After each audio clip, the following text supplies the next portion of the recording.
اعوذ باللہ من الشیطان الرجیم بسم اللہ الرحمن الرحیم رب اشرح لی صدری ویسر لی امری واحلل عقدۃ من لسانی یفقہوا قولی واجعل لی وزیرا من اہلی رب زدنی علما رب زدنی علما رب زدنی علما۔ سورہ بقرہ ہے جی، آیت نمبر 230 آج ہم انشاءاللہ پڑھیں گے۔ لیکن ایک بات جو سمجھنے کی ہے وہ پہلے سمجھ لیجئے۔ اللہ پاک نے بنیادی طور پر انسانوں کی تقسیم دو گروہوں میں کی ہے، مومن اور کافر۔ پھر مومنوں کے دو گروہ، علماء اور غیر علماء۔ اللہ کہتے ہیں نا، مومنوں کے درمیان ہم ان کے درجے بڑھاتے ہیں جو اہل علم ہیں۔ پھر علم والے بھی دو طرح کے ہیں، کچے پکے علم والے جیسے کوکب نورانی صاحب، کچھ نہ کچھ تو انہوں نے بھی سیکھا ہے نا، تبھی بیٹھ کر وہ کہانیاں سناتے جو دوسرے نہیں سنا سکتے۔ اور دوسری طرف راسخون فی العلم، ہاں سورہ آل عمران پڑھی ہے نا، اللہ پاک کہتے ہیں کہ جن کے دلوں میں ٹیڑھا پن ہے وہ بھی عالم ہیں، تبھی تو ڈسکشنز کرتے ہیں۔ وہ ان باتوں کے پیچھے جاتے ہیں جو متشابہات میں سے ہے، البتہ وہ لوگ جو راسخون فی العلم ہے وہ ہدایت پر۔ تو راسخ ہونا علم میں نا، آپ کو کوئی راسخ نہیں کر سکتا، وہ آپ کو خود ہونا پڑے گا۔ علم کے رسوخ میں پختگی، رسوخ پختگی کو کہتے ہیں، اس کا صرف ایک طریقہ ہے، آپ محنت کریں، یاد کریں، ایبزارب کریں، تو یہ کوئی دوسرا نہیں کرا سکتا۔ یہ محنت ہر اسٹوڈنٹ کو خود کرنی ہوتی۔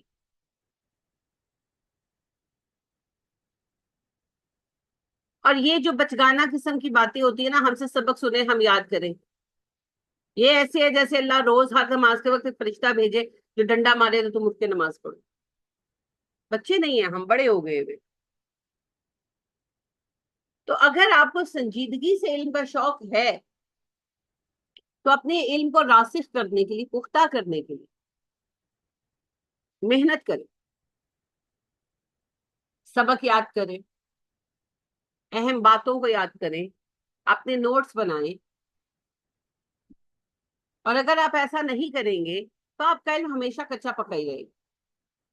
شاید ایسے تھا، اچھا شاید میں نے کچھ پڑھا تو تھا، شاید میں نے کچھ سنا تھا، شاید یہ قرآن کی آیت ہے، وہ ساری عمر شاید و باید ہی رہے۔ اگر آپ نے اس کو یقینی بنانا ہے then you should have to do work۔ آپ کا ہوم ورک میں نہیں کر سکتی، کوئی دنیا میں دوائی نہیں ہے جو میں گھول کر پلاؤں اور آپ کو علم آ جائے، کوئی ایسی یو ایس بھی نہیں ہے جو میں کنیکٹ کروں اور وہ آپ کے اندر ٹرانسفر ہو جائے۔ You would have to do work۔ مگر مسئلہ یہ ہے، علم کی جو سنجیدگی ہے نا وہ بور کر دیتی، سوائے صاحب شوق لوگوں، کیونکہ علم کی لرننگ کا ایک ہی طریقہ ہے۔ دنیا کتنی ترقی کر جائے، سائنس کہیں بھی چلی جائے، آپ کو یاد ہی کرنا پڑے گا، آپ کو بیٹھ کر سب کچھ چھوڑ کر یاد ہی کرنا پڑے گا۔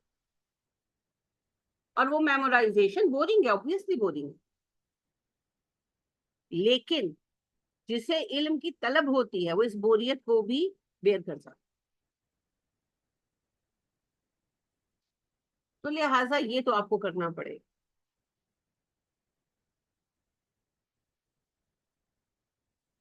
کوئی شارٹ کٹ نہیں ہے اس کا بھائی، کوئی شارٹ کٹ نہیں۔ ایک نواب صاحب تھے تو وہ اپنے بیٹے کو لے کر جناح کے پاس آئے اور ان سے کہنے لگے کہ مسٹر جناح، میرے بیٹے نے لندن سے LLB کیا ہے، اب میں اسے آپ کے پاس چھوڑنا چاہتا ہوں تاکہ یہ ایک عظیم بیرسٹر بنے۔ انہوں نے کہا سر یہ میرے پاس چھوڑ سکتے ہیں آپ، میرے ساتھ کام کر سکتے ہیں، پر عظیم بیرسٹر خود بننا ہوگا، میں نہیں بنا سکتا، یہ میں نہیں بنا سکتا۔ میں نے کہا ان کا جملہ اتنا ہی ہے، وہ بہت کم بولتے تھے۔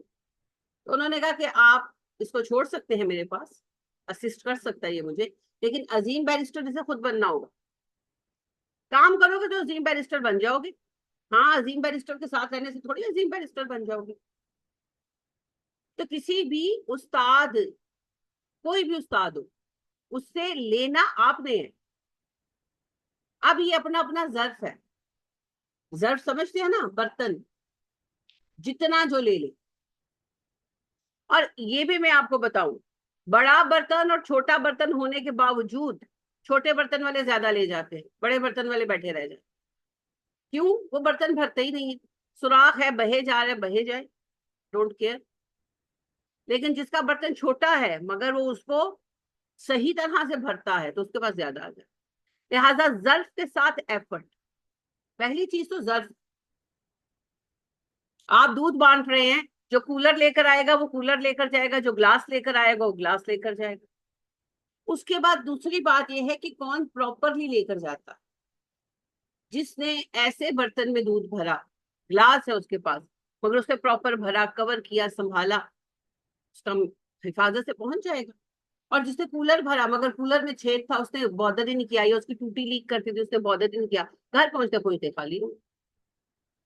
نہ دینے والے کا قصور ہے اور نہ چیز کا قصور ہے، غلطی اس کی ہے جس نے نااہلی کے ساتھ اس تحفے کو ضائع کر دیا.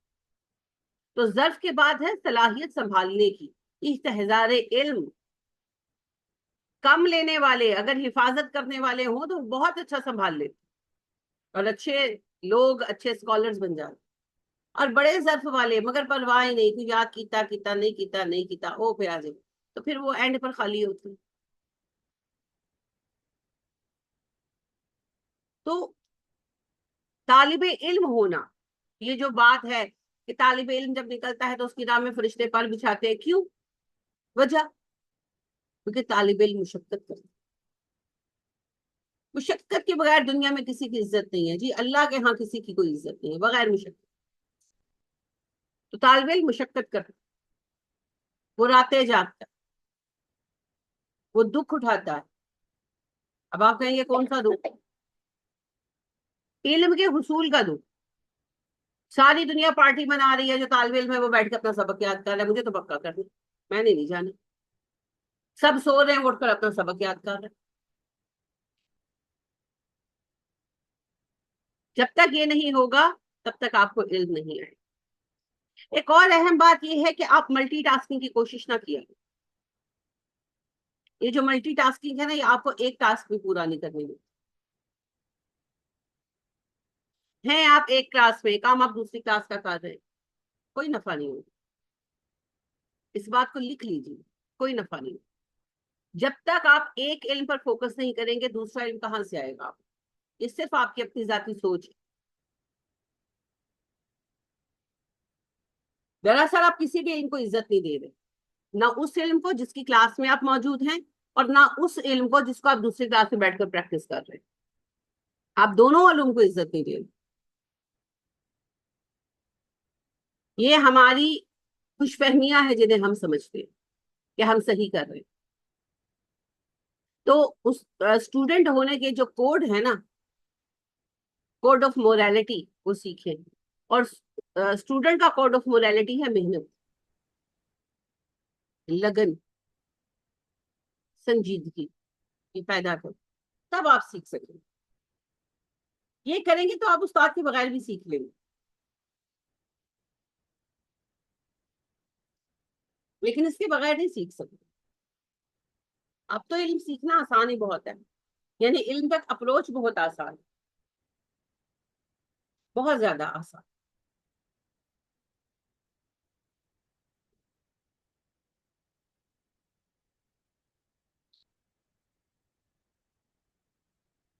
آپ میرے سامنے آ کر بیٹھے، اٹھے ادھر. آئندہ میں آپ کو وہاں ایزی سیٹ پر نہ دیکھوں.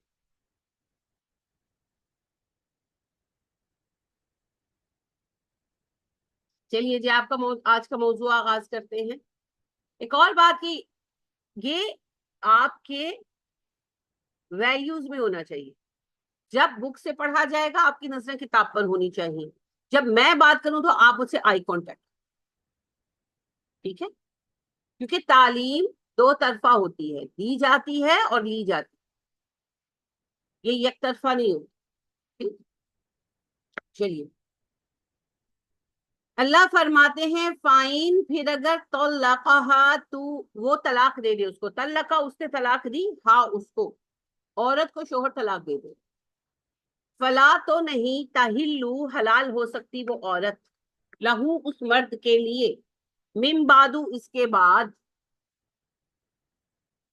حتیٰ یہاں تک کہ تاں وہ عورت نکاح کر لے زوجن شوہر سے غیرہ جو اس کے علاوہ ہو. اگر مرد بیوی کو طلاق دے دے بائن، کیونکہ طلاق رجعی تو ہوگی نا، طلاق مرتان کی آیت آپ پڑھ آئے، دو طلاقیں جو رجعی ہیں اس کا اصول آپ نے پڑھ لیا. اب طلاق کے بائن دے دی شوہر نے، تو اللہ پاک فرما رہے ہیں اس کے بعد وہ عورت اس شوہر پر حلال نہیں ہو سکتی جب تک کہ وہ عورت کسی اور بندے سے نکاح نہ کرے. فائن پھر اگر طلقہا وہ شخص طلاق دے دے اس خاتون کو، فلا تو نہیں جناح گناہ علیہما ان دونوں پر، یعنی ایکس ہسبینڈ اور وائف پر، ان کے یتراجعا وہ باہم رجوع کر دیں.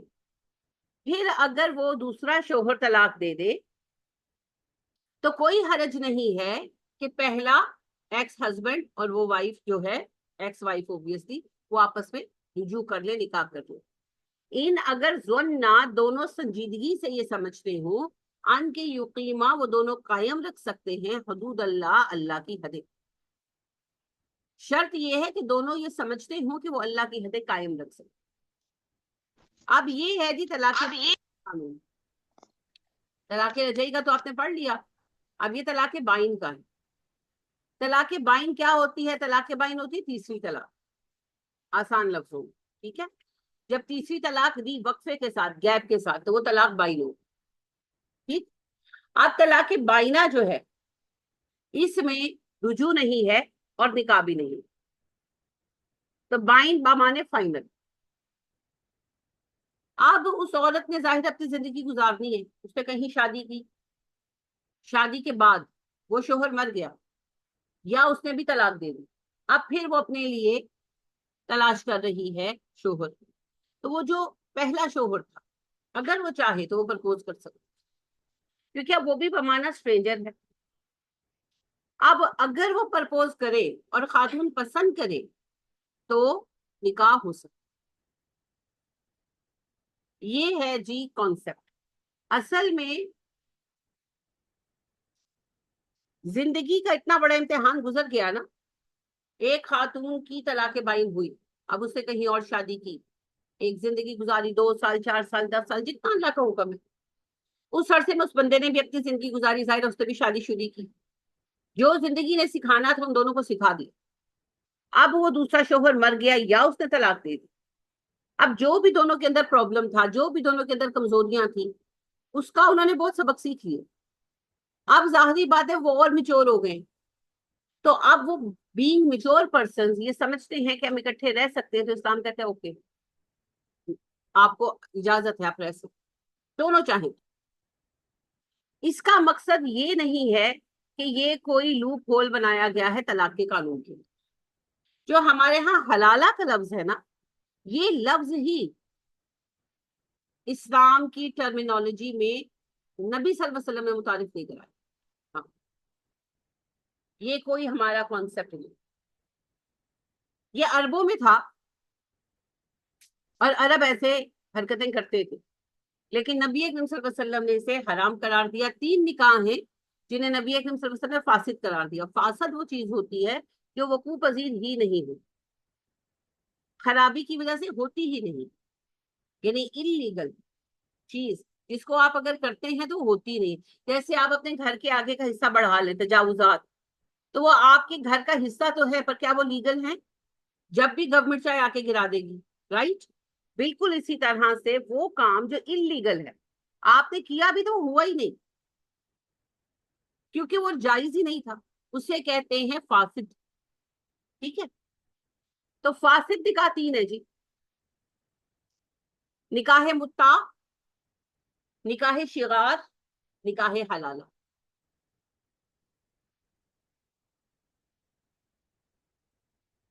اور غین الف اکٹھا اور رے، شغار اور حلالہ تو آپ کو پتا ہے. اچھا جی، 3 نکاح نبی صلی اللہ علیہ وسلم نے فرمایا فاسد ہے، یعنی منعقد ہی نہیں ہوتے. اگر کوئی کرے گا تو ہوں گے ہی نہیں، کیونکہ اسلام انہیں مانتا ہی نہیں کہ ہے ہی نہیں، یہ نکاح ہی نہیں. نکاح شغار، نکاح متع نکاح حلال. اب شغار کیا ہے؟ وٹا سٹا. ہاں تو مجھے بیٹی دے گا تو میں تجھے بیٹی دوں گا، یہ کنڈیشن اگر ہے تو نکاح منعقد نہیں ہوا. ہاں ویسے عدل بدل ہو گیا اس پہ اسلام کو اعتراض نہیں ہے. میں نے حفصہ کی بیٹی دی تو 2-4 سال بعد حفصہ کہتی کہ آپ کی بچی مجھے پسند ہے، مجھے رشتہ چاہیے، اور میں دے دیتی ہوں. یہ نہیں ہے وٹا سٹا. وٹا سٹا یہ ہے کہ حفصہ مجھے کہتی ہے کہ باجی آپ کے گھر میں اپنا بیٹا بیانا چاہتی ہوں، میں کہتی ہوں ٹھیک ہے کوئی بات نہیں، تم مجھے بیٹی دو تو بدلے میں بیٹی دوں گی، ورنہ نہیں. تو یہ جو وٹا سٹا ہے نا، یہ اسلام نہیں مانتا. ہاں لیکن اس کا سبب یہ ہے کہ لوگوں کو علم نہیں، اور اس کی پھر انہوں نے عجیب عجیب تعویلیں کی ہوئی ہیں کہ جی مہر ہو تو نکاح شغار جائز ہے، مہر نہ ہو تو نکاح شغار جائز نہیں. نہیں جی، مہر تو عرب رکھتے تھے، مہر تو رکھتے تھے. وہ وہی تھا جو ہمارے یہاں پر ہے کہ بھئی ہماری بیٹی کو تنگ نہ کریں یا ہمیں انسلٹ نہ کریں، تو وہ اگلے کی بیٹی لے لو. اگر یہ ہمیں تنگ کریں گے ہم انہیں تنگ کریں گے، یہ ہماری بیٹی کو مانیں گے ہم ان کی بیٹی کو مانیں گے، یہ ہماری بیٹی کو طلاق دیں گے ہم ان کی بیٹی کو طلاق دیں گے. تو ہاں بالکل بہت ظلم ہوتا ہے، بہت ظلم ہوتا ہے. یعنی ایک گھر نہیں بسا اللہ کی طرف سے، دوسرے اچھے پلے رہ رہے ہیں تو ان کو وہ اس لیے اجاڑ دیں گے کہ ہماری بیٹی کا نہیں بسا تو بہو کیوں بسے. یہ اتنے جاہلانہ تصورات ہیں اور اس سے بہت زیادہ فسادات آتے. اسی لیے اسلام نے اس کو ایکسپٹ ہی نہیں کیا. اور ویسے بھی اسلام کا جو کانسیپٹ ہے نا وہ کچھ اور ہے. وہ یہ ہے کہ عورت انسان ہے، مخلوق نہیں ہے، سوری چیز نہیں ہے، ایک انسان ہے، کوئی کموڈیٹی نہیں ہے، کوئی چیز نہیں ہے کہ تم مینو دے دے میں تینو دیا، تم مجھے جوڑا دو، پہلے تم مجھے جوڑا دو. بچے کرتے ہیں نا، تم مجھے کینڈی دو، تمہارے پاس جو کینڈی پہلے ایک مجھے دو. تو عورت کوئی چیز نہیں ہے، عورت ایک انسان ہے، ایک جیتی جاگتی مخلوق ہے. تو پہلی بات تو یہ ہے کہ اس کی شادی میں اس کی رائے ہوگی، ولی بھی اس کی رائے کے بغیر اس کا نکاح نہیں کر سکتا. ہاں اگر عورت ولی کی پابند ہے تو ولی بھی عورت کا پابند. جبری نکاح نہیں ہوتا، نہیں ہوتا، نہیں ہوتا، نہ جبری طلاق ہوتا. اب ایک خاتون کچھ دن پہلے مجھے ملنے آئی تو بتا رہی یہی پریشان تھی کہ بچی کسی کو پسند کرتی ہے، ان کا شادی کر دیں. کیا لڑکا رشتہ نہیں دے رہا؟ نہیں لے رہا ہے، مگر وہ یعنی کہ بھائی ابا سب سے میں کیوں، میں نے کہا آپ نے اور جگہوں کو شادی نہیں کرنی تھی؟ کرنی تھی، کہیں نہ کہیں شادی کرنی ہے. جہاں بچی کہہ رہی ہے وہاں شادی کریں گے تو کیا فرق پڑے گا؟ یعنی کہ کیا چیز چینج ہوگی؟ آپ شادی کریں گے تو کیا چیز چینج ہوگی؟ لڑکا اچھا ہے، لڑکا اچھا ہے، فیملی اچھی ہے، اچھی ہے، رشتہ بھیج رہے ہیں، بھیج رہے ہیں. پرابلم کیا ہے؟ وہ جی لڑکی کی پسند ہے تو نہیں یہ وہ. میں کہ میری بات سنیں، اتنے اگر آپ لوگوں میں غیرت ہے نا، میری بات کا برا نہ منائیے گا. وہ ایجوکیشن میں بھیجا کیوں؟ جہاں لڑکے لڑکیاں اس عمر میں 18-19 سال نارملی ایج ہوتی ہے بچیوں کی جب گریجویشن میں جاتی ہیں، 16-17 سال کی عمر میں وہ ایف اے کر لیتی ہیں، 17-18 سال کی، 15 سال کی عمر میں میٹرک ہے، 16 اور 17 2 سال میں ایف اے ہے. تو 18 نہیں تو 19 سال کا بچہ بچی ہوں گے جو گریجویشن میں اکٹھے ہوں گے. پیک ٹائم ہے نا ایک دوسرے کی طرف اٹریکٹ ہونے کا نیچرلی. اس ٹائم میں اتنے اور خوبصورت بھی اس وقت میں نیچرلی بچے بچیاں ہوتے ہیں، جس کو کہتے ہیں نا جوانی کا ایک حسن آیا، نیچرل بات. آپ اس وقت ان کو اکٹھے ڈال دیتے ہیں اور وہ آپ سے زیادہ ٹائم وہاں پہ گزار دیں. وہ صبح 6 بجے گھر سے نکلتے ہیں، شام 4 بجے آتے ہیں، اور وہاں سب سے زیادہ ٹائم بیٹھ کر اسپینڈ کر رہے ہیں. تو یہ کیسے ہو سکتا ہے کہ آپ لڑکا لڑکی جوان ہو اور ان کو اکٹھا چھوڑے اور پھر ان میں کسی کی پسند ڈیولپ نہ ہوتی؟ تو اگر آپ کو اتنی ہی غیرت ہے تو سسٹم بدلو، اور اگر نہیں بدلنا تو پھر یہ فرسودہ قسم کی بےہودہ باتیں ہٹا دیں اور شکر ادا کریں کہ آپ کی بچی نے ایک ایسے بچے کو پسند کیا جو واقعی اچھا ہے، جو اتنا سنجیدہ ہے کہ اپنے ماں باپ کو بھیج رہا ہے. تو ختم کریں بات، بیاہ ہی بھیجیں بیٹی، بیاہ نہیں ہے، چار تو ڈالنا نہیں آپ نے. تو عورت جو ہے نا اتنا ہی انسان ہے اسلام میں جتنا کہ مرد. کوئی چیز نہیں ہے کہ ایکسچینج کر دیں، تو میری لیلا ہے تو میں تیری لیلا، لہذا نکاح شغار نہیں ہو. اب جی اس کے اوپر باتیں ہیں کہ جی یوں ہے وہ ہے، نہیں کچھ نہیں ہے. ہاں یہ ضرور ہے کہ اسلام نے یہ اصول رکھا ہے کہ لائف میں جو ہو گئے سو ہو. اب دیہاتوں میں تو ایسے بہت ہے. اچھا دیہاتوں میں یہی کرتے ہیں، پھر کیا کرتے ہیں؟ پھر بعد میں ذلیل کرتے ہیں.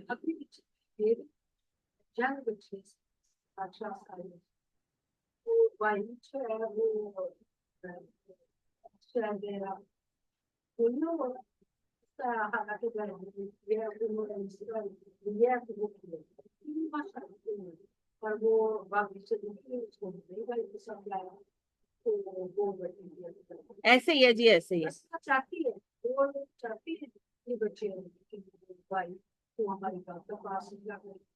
وہ نکاح وٹا سٹا جو ہے نکاح شکار ہوتا ہی اس لیے. بہن بتا رہی ہیں کہ ان کی میڈ کی شادی اسی طرح وٹا سٹا کی ہوئی ہے، تو بھائی کی بیوی چلی گئی ہے تو اس کو بھی واپس بلوا لیا گھر والوں نے. یہ پریشر بلڈ کرنے کے لیے ہی ہوتا ہے کہ بھائی اگر تم اپنا بیٹا بسانا چاہتے ہو تو پہلے میرے بیٹے کا گھر بساؤ، اور اگر تم اپنی بیٹی بسانا چاہتے ہو تو پہلے میری بیٹی بساؤ. تو یہ جو ہے دیکھیے ایکسپلوٹیشن ہے نا. ایک بچی میں کوئی خرابی ہے، کوئی خرابی کردار کی بات نہیں کری، کوئی خرابی، وہ بد تہذیب ہے، وہ گھر میں کام نہیں کرتی. دوسری بچی اچھی. ایک بچے میں کوئی خرابی ہے، وہ ظالم ہے، نکھٹو ہے، دوسرا بچہ اچھا ہے. تو کیوں وہ سہیں یہ چیزیں؟ تو یہ ہے ایکسپلوئٹ کرنا. میرا بیٹا نکما، نکھٹو، اللہ معاف کرے، اللہ کبھی نہ کرے، نشئی، اور حفصہ کا بیٹا ٹھیک ٹھاک. اب میں ایکسچینج آف میرج کر رہی ہوں اس لیے کہ اس کا بیٹا بسائے گا نا اپنی بیوی، یعنی میری بیٹی، تو میرا بیٹا اس کی بیٹی بسائے گا. یعنی میرے بیٹے کا گھر اس لیے بسے گا دھوس کے ساتھ کہ اگر تمہیں اپنے بیٹے کا گھر بسانا ہے تو میرے بیٹے کا گھر بسے گا، حالانکہ وہ نکھٹو ہے، حالانکہ وہ نشئی ہے. اب جیسے چاہے تم اس کو آباد کرو، نہیں تو پھر دونوں گھر اجڑیں گے. یہ تو دھوس ہے، یہ تو دادا گیری. اور اسلام کسی معاملے میں ظلم برداشت نہیں، کسی شکل میں اسلام ایکسپٹ نہیں کرتا. اس لیے نکاح شغار اٹ سیلف حرام. ہاں یہاں پر آپ کسی بھی مولوی سے جا کر پوچھیں گے، وہ کہے گا اگر مہر رکھا ہے تو بٹے سٹے کی شادی جائز ہے. بھائی بات یہ ہے عرب مہر رکھتے تھے، مہر سے عربوں کو پرابلم نہیں تھا. مہر دیتے تو خوشی سے دیتے تھے، زیادہ دیتے تھے. وہ اس بات پر فخر کرتے تھے کہ ہم نے اتنا مہر دے کے اس عورت سے شادی. مہر کا مسئلہ نہیں ہوتا تھا، مسئلہ یہی ہوتا تھا دوسرے کو اپنے انڈر کر کے رکھنا. تو یہ نہیں ہے جائز. ہاں جن کے ہو چکے ہیں اب ان کا کیا، ان کا کچھ نہیں، آگے مت کرو. اللہ نے کہا نا الا ما قد سلف، جو پہلے ہو گیا سو ہو گیا. کیونکہ اب اتنی ہی شادیاں دیہاتوں میں ہوئی ہیں، کس کس کو اپنا لینڈ وائڈ کریں گے. لیکن آگے کی تعلیم تو دے نا. دوسری بات، نکاح متا ہوتا ہی نہیں، فاسد ہے نا. کوئی کرے گا تو نہیں ہوگا. نکاح متا کیا ہے؟ Temporary marriage. ٹمپریری میرج کیا ہوتی ہے؟ One by one. Hafsa paper marriage. Paper marriage. آپ بتاؤ شمس.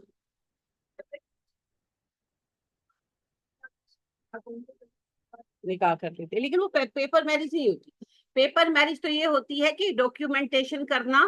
یہ چیز آج کل کی ہے. ویزا وغیرہ کا جب سے مسئلہ ہوا نا، گرین کارڈ شارڈ کا، تو وہاں یہ لا ہے کہ اگر وہاں کی کوئی مقامی عورت کسی بندے سے شادی کر لے، یا کوئی عورت کسی مقامی بندے سے شادی کر لے، ظاہر ہے ایک وہاں کا رہنے والا ہے، تو دوسرے پارٹنر کو وہاں کی پھر نیشنلٹی ملتی ہی ملتی ہے، کیونکہ وہ اس کا شوہر ہے یا اس کی بیوی ہے. تو یہاں سے پاکستانی جو جاتے ہیں یا انڈین جاتے ہیں، وہاں کی خواتین کو پیسے دے کر ان سے پیپر میرج کر لیتے ہیں. پیپر میرج کا مطلب یہ ہوتا ہے وہ فزیکلی اکٹھے نہیں ہوتے، صرف جو ہے نا ڈاکیومنٹ پہ وہ سائن کر دیتی کہ یہ ہمارے شوہر ہے. وہ باقاعدہ نکاح نامہ بنواتے ہیں جا کر یعنی ہم نکاح نامہ کہتے ہیں نا، وہ پیپر میرج سرٹیفکیٹ لیتے ہیں جا کر. تو اس پہ پھر وہ اس کی شرط ہوتی ہے. پہلے تو شاید 2 مہینے تھی، اب انہوں نے سال بھر کر دی ہے، کیونکہ ظاہر ہے وہ بھی دیکھے ہمارے ساتھ ٹرک کر رہے ہیں. تو وہ پھر اتنا عرصہ رہتے ہیں اکٹھے، فزیکلی اکٹھے نہیں ہوتے.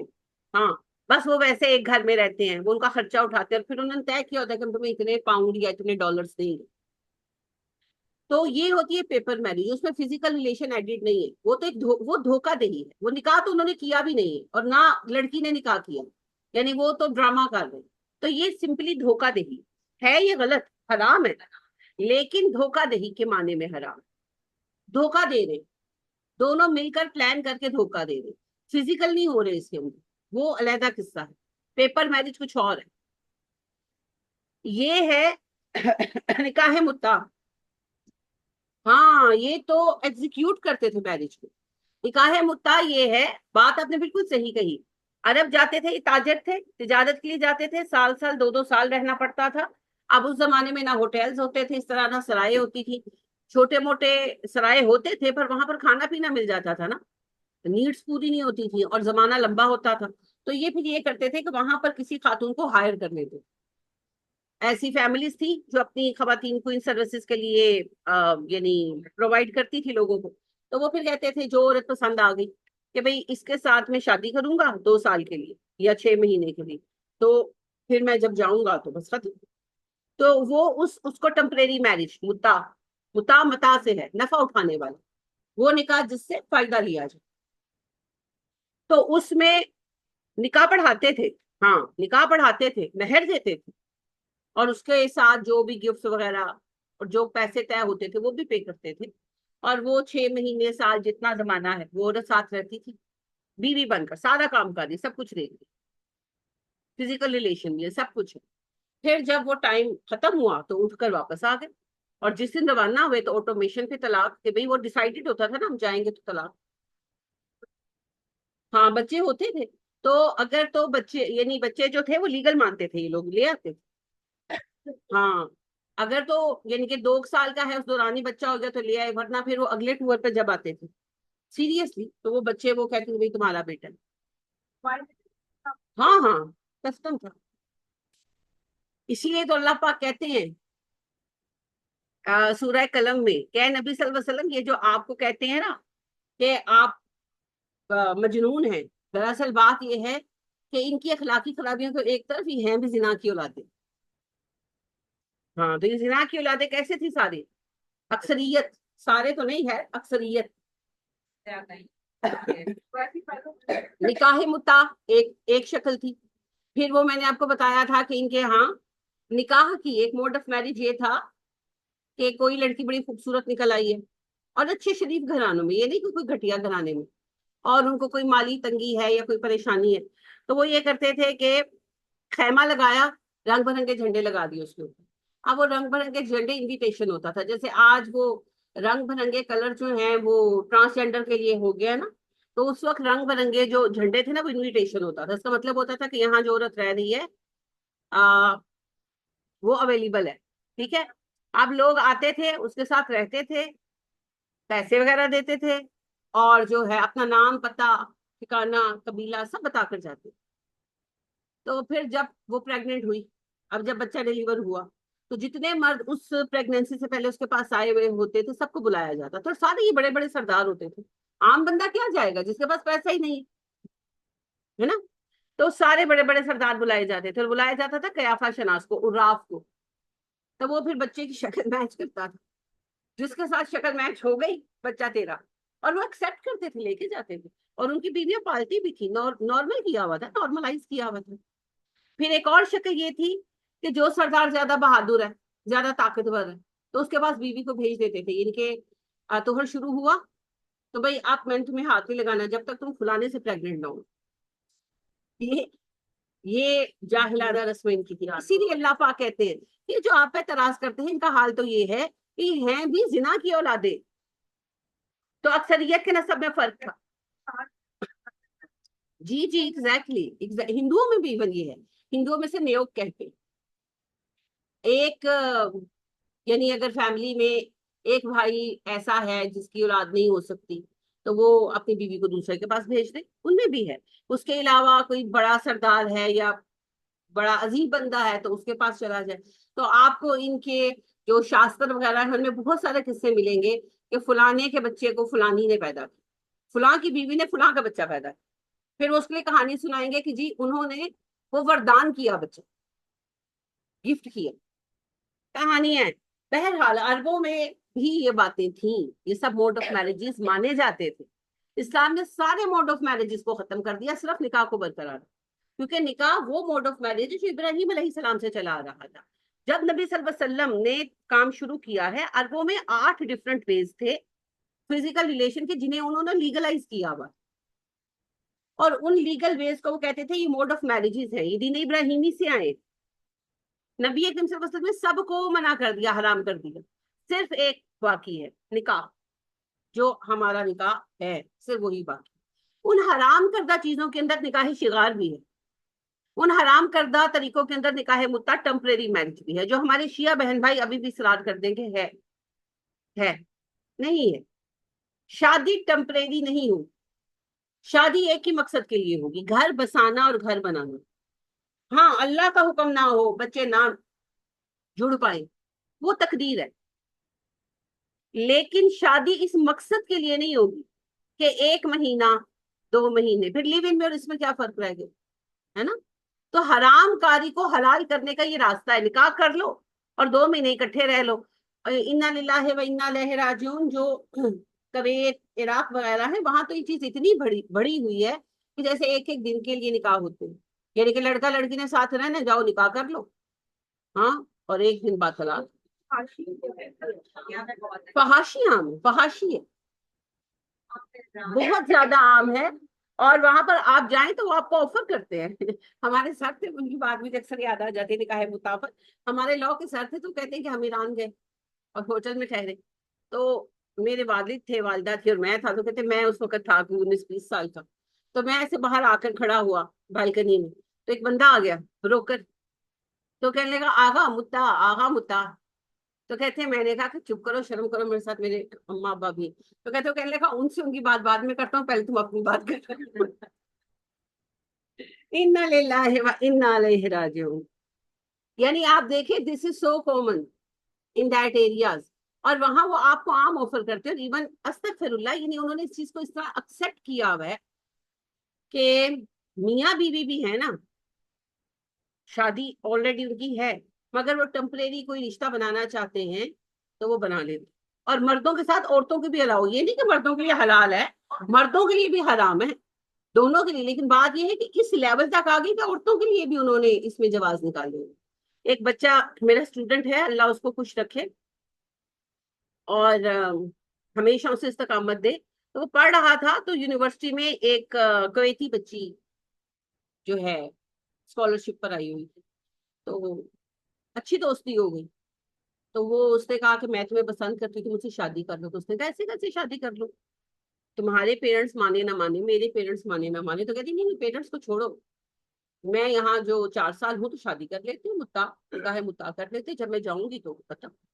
اس نے کہا یہ کیسے ہو سکتا ہے, تو کہنے کی نہیں نہیں یہ ہوتا ہے.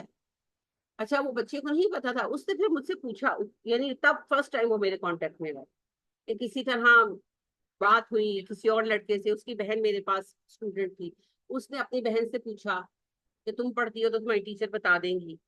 تو پھر اس طرح وہ بچہ میرے کانٹیکٹ میں آیا. تو خیر ماشاء اللہ اس بچے نے اتنی استقامت دکھائی, اس نے نہیں کیا, لیکن وہ لڑکی اس کو بہت اصرار کرتی رہی, اور اس نے بڑے اس کو دلائل لا کر دی, کتابیں شتابیں لا کر دی کہ نہیں نہیں. ہاں, اور اس بچے نے ماشاء اللہ استقامت دکھائی, وہ نہیں اس چیز میں آیا. لیکن آپ دیکھیں, this is that common among Muslims. بھائی شیعہ ہوں سنی ہوں, ہیں تو مسلمان, مگر شیعہ عوام میں یہ بات بہت عام ہے. شیعہ اسکالرز میں 2 گروپ ہیں, ایک ہے جو اس کو مانتا ہے, ایک جو اس کا انکار کرتا ہے. انکار کرنے والے محدود ہیں, زیادہ تر اس کو ایکسپٹ کرتے ہیں. تو بھائی بات یہ ہے کہ نہیں, یہ تو حرام کاری, تو صاف حرام کاری. ہاں, حرام کاری کو لیگلائز کرتے ہیں, مگر حرام کاری رہے گی, وہ لیگلائز نہیں ہوگی. جی جی, اس کی پوری گزاری جو طلاق جا کر دے سکتی ہے وہ پوری کرتی ہے. یہ مختلف سیکٹ میں مختلف چیزیں. ہاں یہ مختلف, دیکھیں جو تو پیشہ ور ہے وہ تو اگلے دن دوسرا نکاح کر لیتی ہیں. ہاں, وہ کوئی عدت شدت نہیں گزارتی. تو ڈفرینٹ سیکٹس کے اندر مختلف, یعنی کہ شیعوں کے اندر بہت سارے سیکٹ ہے نا, تو ہر کسی نے اپنا اپنا الگ الگ کیا. تو ہاں, بعض یہ کہتے ہیں کہ یعنی آپ کا جتنے عرصے بھی رہا ہے نکاح, اس کے بعد عدت 3 مہینے کی ہوگی. لیکن وہی بات ہے کہ جو بہت زیادہ مذہبی ہیں اور جو واقعی سیریسلی اس کو حلال مانتے ہیں, وہ تو پھر عدت وغیرہ کو فالو کر لیتے ہیں. لیکن جنہوں نے اس کو پیشہ بنایا ہوا, وہاں کوئی نہیں یہ 3 مہینے انتظار کرتا. تو یہ بڑی ہی, یہ ہے ہی گند. ہاں, اور نبی اکرم صلی اللہ علیہ وسلم سے حرام قرار دیا خیبر کے موقع, شروع میں نہیں حرام قرار دیا.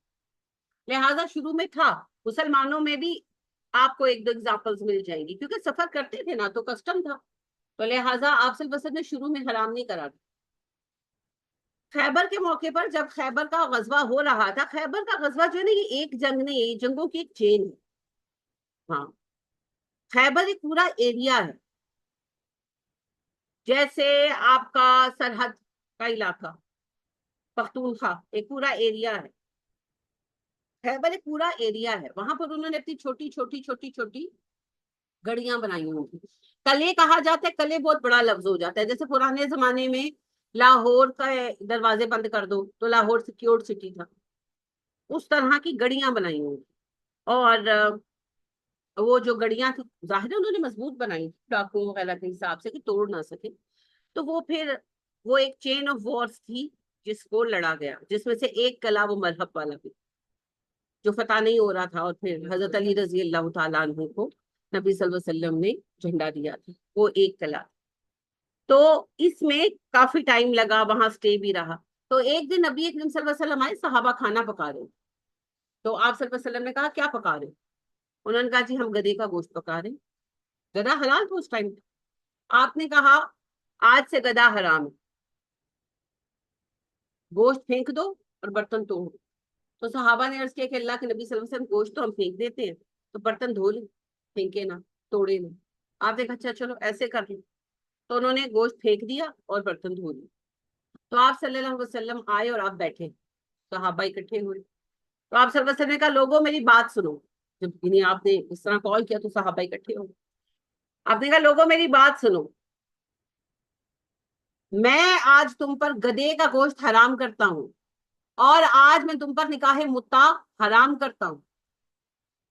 اور ایک وقت آئے گا کہ ایک پیٹ بھرا متکبر شخص مسند سے ٹیک لگا کر، اسٹیج سے ٹیک لگا کر بیٹھا ہوگا اور کہے گا ہم قرآن کے سوا کچھ نہیں جانتے اور قرآن میں اس کی کوئی حرمت نہیں ہے، لیکن میں تمہیں واضح کر رہا ہوں گدھے کا گوشت حرام ہے، نکاح متع حرام ہے. 3 بار کہا، اور پھر کہا ہے اللہ تو گواہ رہنا. تو آپ صلی اللہ علیہ وسلم نے اس وقت نکاح متع کو اور گدھے کے گوشت کو حرام کیا. اور بدقسمتی سے شیعہ سیکٹ میں اس کو جائز کر دیا، گدھے کو تو نہیں، نکاح متع. تو نکاح متع حرام ہے جی.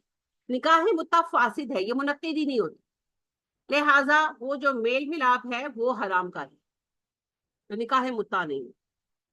نکاح متع کی آڑ میں بہت بڑے لیول پر جو ہے نا یہ فحاشی کا کاروبار ہے جو بدقسمتی سے مسلمانوں میں چل رہا ہے. اصل میں یہ اسی طرح ہے جس طرح سے ٹرانسجینڈر کے نام پر آپ کے ہاں لواطت کو لیگلائز کروایا گیا ہے، کیونکہ ان کو پتا ہے کہ اگر ہومو سیکشوالٹی کا لفظ استعمال ہوگا تو لوگ کھڑے ہوں، تو اگر حرام کاری کا لفظ استعمال ہوگا تو لوگ جو ہے زنا کا لفظ استعمال ہوگا تو لوگ کھڑے ہوں گے نا، تو اس کو کور کر دیا ہے نکاح متع کے کور کے ساتھ. لیکن نکاح متع فاسد، ٹھیک ہے، سمجھ آ گئی. اب نکاح متع بھی فاسد ہے، منعقد ہی نہیں ہوتا. نکاح شغار بھی فاسد ہے، منعقد نہیں ہوتا. نکاح حلالہ بھی فاسد ہے، منعقد نہیں ہوتا ہی نہیں. حلالہ کا نکاح کیا ہے؟ ایک بندے نے اپنی بیوی کو طلاق بائن دے دی، اب وہ اسے شادی کرنا چاہتا، تو وہ عورت جو ہے کسی اور بندے کے ساتھ شادی کرتی ہے ٹیمپریری، مہینے کے لیے، ہفتے کے لیے، ایک دن کے لیے، کہ بھئی میں اس کے ساتھ شادی کر رہی ہوں. اور آپ یاد رکھیں کہ حلالہ کی کنڈیشنز میں ہے فزیکل ریلیشن ہوگا. ہاں، خاتون آئی نبی اکرم صلی اللہ علیہ وسلم کے پاس اور کہنے لگی اللہ کے نبی صلی اللہ علیہ وسلم میں نے فلاں صاحب سے جو شادی کی ہے سیٹسفائیڈ نہیں، وہ بہت وہ مجھے سیٹسفائی نہیں کر سکتی. آپ صلی اللہ علیہ وسلم نے کہا کہ آپ واپس اپنے پہلے شوہر سے شادی کرنا چاہتی ہیں؟ تو انہوں نے کہا کہ جی ہاں. تو آپ نے فرمایا کہ آپ دونوں کا فزیکل ریلیشن ہوا؟ انہوں نے کہا نہیں، میں نے اس مقصد کے لیے ان کو پسند ہی نہیں کیا. حدیث کے میں ان خاتون کا جواب تو بہت ہی کھلا ہے. اس سے یہ پتا چلتا ہے کہ بھائی جو مسئلہ ہے اسی کو ڈسکس کرنا ہے نا. ہمارے یہاں پر تو آپ بات ہی نہیں کر سکتے سگے ماں باپ کے ساتھ. انہوں نے نبی صلی اللہ علیہ وسلم کو صاف صاف کہا کہ because this and this reason میں نے نہیں ان کے ساتھ فزیکل ریلیشن رکھا. تو آپ صلی اللہ علیہ وسلم نے فرمایا ہرگز نہیں، جب تک آپ ان کا وہ آپ کا مزہ نہ چکھ لیں آپ کی طلاق سے بھی اس سے شادی نہیں ہو سکتی. ٹھیک ہے، پھر وہ چلی گئی. پتا نہیں پھر انہوں نے آگے طلاق لی یا نہیں لی، وہ مجھے نہیں پتا. بہرحال مقصد یہ ہے کہ شادی صرف پیپر میرج نہیں ہوگی، شادی ایگزیکیوٹ ہوگی.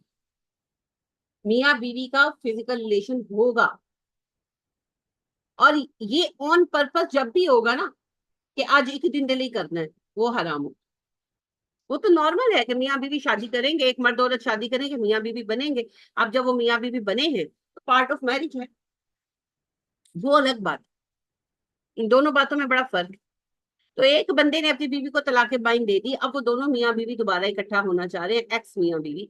تو وہ پلان کرتے ہیں کہ مسٹر بی کے ساتھ اس خاتون کی شادی کرا دیتے ہیں اور ایک ہفتے بعد اس کو طلاق دے دیں، اور اس کے بعد وہ واپس پہلے شوہر سے شادی کر لیں گے. تو یہ نکاح حلالہ ہے اور یہ نکاح فاسد ہے، یہ منعقد ہی نہیں ہوتا. یہ بھی تو ٹمپریری میرج ہی ہے، اور کیا ہے. اس مقصد کے ساتھ، اس مقصد کے ساتھ کہ ہم نے طلاق لینی ہے، نکاح نہیں ہوتا.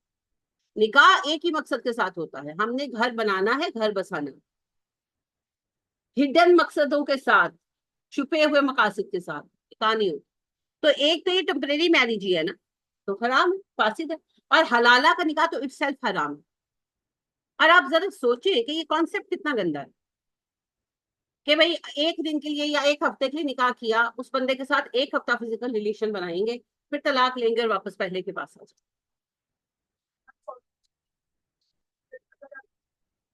آپ صحیح کہہ رہے ہیں.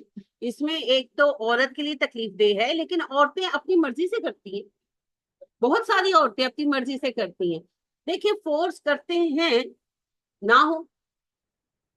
میں یہ نہیں کہہ رہی کہ سب عورتیں مجبور نہیں ہوتی، بعض اوقات کچھ مجبور ہوتی ہیں، لیکن زیادہ تر خواتین اپنی مرضی سے شادیاں کرتی ہیں، زیادہ تر. کیونکہ وہ پتہ ہے کیا ہوتا ہے، بچے پیچھے چھوٹ گئے، اب ان کا دل ہے کہ ہم واپس چلے جائیں، یا آگے اب جو دقت آ رہی ہے گھر والے ساتھ نہیں دے رہے، وہ اس سے جان چھڑانا چاہتی ہیں. تو بات یہ ہے کہ جان چھڑانی ہے کہیں اور شادی کرو، شادی پھر سیریس شادی کہیں اور کرو. تو عورتیں بھی زیادہ تر میں عورتیں انوالو ہو، زیادہ تر نکاح حلالہ میں عورتیں خود بھی انوالو ہوتی. ہاں بالکل، کچھ کیسز ایسے ہیں جن میں عورتوں کو مجبور کیا، لیکن زیادہ تر نہیں کیا جاتا، کیونکہ یہ معاملہ چونکہ ایسا ہے کہ جب تک عورت انوالو نہیں ہوگی ہو نہیں پائے. تو زیادہ تر میاں بیوی باہمی رضامندی کے ساتھ یہ کرتے ہیں. اور ظاہری بات ہے کہ جس سے بات کرتے ہیں، سارا کچھ کرتے ہیں، ہاں یہ سب کچھ ہوتا ہے. اور مولویوں کے پاس جاتے ہیں اور پوچھتے ہیں. مجھے پچھلے 2-3 مہینے پہلے ایک جاننے والی خاتون ہے، تو انہوں نے بات کروائی کسی سے، وائس میسج بھیجا. میں نے انہیں کہا، انہوں نے مجھے کہا کیسے بات، تو میں نے کہا بھائی اتنا سینسیٹیو ایشو ہے. انہیں کہ وہی وائس میسج کر دیں، میں وائس میسج میں ہی آنسر کرتی ہوں. تو انہوں نے مجھے بتایا کہ اب مدرسہ بہت بڑا اور مشہور ہے تو اس لیے نام نہیں لوں گی، اس لیے نہیں کہ مجھے کوئی گھبراہٹ ہوتی ہے. نبی صلی اللہ علیہ وسلم کا طریقہ تھا کہ آپ صلی اللہ علیہ وسلم نارملی نام نہیں لیتے، اور آپ صلی اللہ علیہ وسلم کہتے تھے لوگ ایسا اور ایسا کرو. تو میں بڑی حیران ہوئی، ویسے واقعی حیران ہوئی کہ اتنا بڑا جامعہ، اتنا بڑا دارالعلوم، اور کرتوت یہ ہے. تو بہرحال جی وہ ان کے پاس گئے اور انہوں نے کہا کہ ایسے ایسے میاں بیوی دونوں گئے کہ جی ایسے طلاق بائن ہو گئی ہے، تو اب کیا کریں. تو ان کے لفظ تھے یہ، ان صاحب کے الفاظ میں دہرا رہی ہوں کہ وہ جو مولوی صاحب تھے وہ کہنے لگے کہ آپ ایسا کریں کہ یہاں نکاح کروا دیں کسی مولوی صاحب سے، اور ایک رات چھوڑ جائیں، پھر آپ لوگ عیش کریں. انا للہ و انا راجعون. اس وقت بھی جب میں نے ان کا یہ جملہ سنا، میرے ہاتھوں میں پسینے آ گئے کہ ایک مولوی کو شرم نہیں آئی یہ کہتے ہوئے. یعنی وہ کہہ رہے ہیں کہ آپ ان کو ایک رات یہاں چھوڑ جائیں اور اگلے دن ظاہر طلاق دے دیں گے، تو پھر آپ عیش کریں گے، آپ شادی کر لیں. بھائی جو تم کرو گے حرام کا دی، نکاح حلالہ نکاح منعقد ہی نہیں ہوتا. نکاح حلالہ فاسد کا وہ منعقد ہی نہیں ہوا. لہذا جس کے ساتھ جا کر رہی وہ عورت حرام کاری کی، اور حرام کاری کے ریلیشن شپ کی وجہ سے وہ جو طلاق بائن والی کنڈیشن ہے کہ عورت کسی سے نکاح کرے اور پھر وہ نکاح اگر فیل ہو جائے تو وہ واپس پہلے شوہر سے شادی کر سکتی ہے. جب نکاح ہی نہیں ہوا، کنڈیشن ہی پوری نہیں ہوئی، تو واپس پہلے شوہر کے ساتھ شادی کرنا بھی جائز نہیں ہوا. وہ بھی حرام کاری ہے، سارا حرام کاری ہے، سارا حرام کاری. ہاں وہ بھی غلط. لہٰذا نبی کریم صلی اللہ علیہ وسلم نے کہا، میں تم صحابہ بیٹھے تھے، آپ آئے اور آپ بیٹھے تو آپ نے کہا لوگوں میں تمہیں بتاؤں ترائی کے سانڈ کون ہے. صحابہ نے کہا بتائیں. آپ نے کہا حلالہ کرنے والے. اب سانڈوں کا کانسیپٹ یہ ہے، بل جو ہوتے ہیں، بل بہت طاقتور بل ہوتے ہیں نا جن کے، تو لوگ اپنی سانڈنیوں کو میٹ کراتے ہیں پیسے دے کے، کہ پیسے لو اور ہماری سانڈنی کو میٹ کرا دو، تاکہ ہماری سانڈنی جو بچہ دے نا وہ تمہارے بل جیسا طاقتور بل ہو. وہ تو جانور ہے، ٹھیک ہے، چلتا ہے. تو ان کو حلالہ کے لیے اس وقت بھی لوگ پیسے بھی دیتے تھے، اور بعض اوقات بغیر پیسوں کے ویسے بھی کر دیتے تھے ایک دوسرے کی دوستیوں میں. تو نبی صلی اللہ علیہ وسلم نے کہا کہ جس طرح پیسے دے کر میٹ کرایا جاتا ہے نا سانڈنیوں کو، یہ اس طرح کا میٹنگ سسٹم ہے، یہ اتنا گندا کام.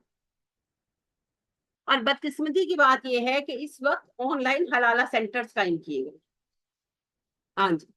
اور اس میں باقاعدہ انہوں نے ایڈز بنائے ہوئے ہیں، آپ جا کر لکھے نا آن لائن حلالہ سینٹر پاکستان خالی لکھے تو آپ کے سامنے کھل جاتے ہیں، اور آپ کبھی ان کو کھول کر خالی ان کے اشتہار پڑھے، آپ کے نا یعنی کانوں سے دھواں نکلتا ہے، سیریسلی رونگٹے کھڑے ہو جاتے ہیں کہ یہ اسلام کے نام پر ہو رہا ہے. At least don't do it in name of Islam. اللہ کے نام پر تو گند مت مچاؤ نا، جو گند کھولنا اپنے ناموں پر کھولو رازدارانہ طریقے سے. اچھا مجھے ایک بات بتائیں، حلال کام ہے تو راز کی کیا ضرورت ہے؟ رازدارانہ طریقے سے حلالہ کروانا. جید علماء کی نگرانی میں حلالہ کرائے، کیا کیا انہوں نے ایڈ بنائے ہوئے، اور اس پر جو لوگوں کے کمنٹس ہیں، لوگوں کی باتیں ہیں، انا للہ و انا الیہ راجعون. بھائی حلالہ کا نکاح نہیں ہوتا، حلالہ خود حرام کاری ہے، وہ کوئی نکاح نہیں. ایک عورت کی طلاق بائن ہو گئی، اب وہ کہیں بھی پراپر نیت کے ساتھ شادی کرتی ہے، اب اللہ کا حکم 2 سال 4 سال 10 سال بعد وہ شوہر مر گیا یا اس نے اس کو طلاق دے دی، اب وہ پھر اکیلی ہے اور کوئی بھی اس کو پرپوز کر سکتا ہے، تو اس میں وہ ایکس ہسبینڈ بھی شامل ہے، وہ بھی پرپوز کر سکتا ہے اگر اس کا دل چاہے تو اس سے شادی کر. اس کے سوا کوئی راستہ نہیں، کوئی بھی راستہ نہیں. تو حلالہ اس طریقے سے نہیں ہوتا. ایک تو مصیبت یہ ہے کہ فلموں ڈراموں سے یہ جو ہے نا اس کو بڑی شہرت مل گئی. بالکل. کرنا چاہیے مرد کے لیے کرتے ہیں. جیسے کہ ابھی بتایا ایک عورت کو بننے کے ساتھ اب بندہ 2 سال کے بعد مر گیا، اب اس کی شادی ہو گئی ہے، اس بات کو پہلا شوہر اس کے لیے کوئی کنڈیشن نہیں ہے، اس کی مرد کی کنڈیشن نہیں. مرد کو اصل میں اسلام نے سزا مرد کو دی ہے. اگر آپ اسلام کے اس قانون پر غور کریں نا، سزا مرد کو ملی ہے، شوہر کو، کہ جس نے بغیر سوچے سمجھے طلاق بائن کیا بھگتے. اب بیوی کو نہیں ہاتھ لگا سکتا، اب کوئی راستہ نہیں. اب وہ یہ تکلیف بھی سہے گا، جدائی دوری، اور پھر ظاہر ہے کہیں اور شادی ہو گئی وہ بھی سہے گا. اور پھر یہ تو اللہ کو پتا ہے، عورت کا اس سے کوئی معاملہ نہیں ہے، کوئی رابطہ نہیں، کچھ نہیں ہے، وہ اپنی زندگی جی رہی ہے. لیکن بائی لک ایسا ہو گیا، چانس مل گیا تو مل گیا، نہ ملا تو نہ ملا. تو سزا بندے کو دی گئی ہے. ان ظالموں نے دراصل اپنے لیے رستہ نکالا ہوا ہے، ان کے عیش لگے ہوئے ہیں، اور اس میں بڑے بڑے جو مشہور جامع جو ہیں وہ انوالو. سب پڑھا ہوا ہے جی، سب پڑھا ہوا. ہاں سب کچھ پڑھا ہوا ہے، سب جانتے ہیں، لیکن شیطان کے رستے پہ چل رہے ہیں، کیونکہ ان کا تو فائدہ ہے نا. ان کو تو ہاں جی پیسے بھی ان کو ملتے ہیں، اور پیسے نہ بھی ملیں تو بغیر پیسے خرچ کیے استغفر اللہ وہ رنگ رنگ کے جو ہے عیش کر رہے ہیں، مزے کر رہے ہیں، اور اس پر احسان بھی اگلوں کے سر پہ ڈھال رہے ہیں، دین کی خدمت بھی کر رہے ہیں. انا للہ و انا الیہ راجعون. تو جی حلالہ کا اسلام میں کوئی کانسیپٹ نہیں، حلالہ کا کانسیپٹ ہے ہی نہیں. ہاں نیچرلی کسی کپل کے ساتھ ایسا ہو جائے تو ہو جائے، اور وہ کتنوں کا ہوگا، ہے نا. ان کی شادی جس نے کی، کہاں لکھا ہے کہ وہ مرے گئی یا وہ چھوڑے گئی. اسی طرح ایک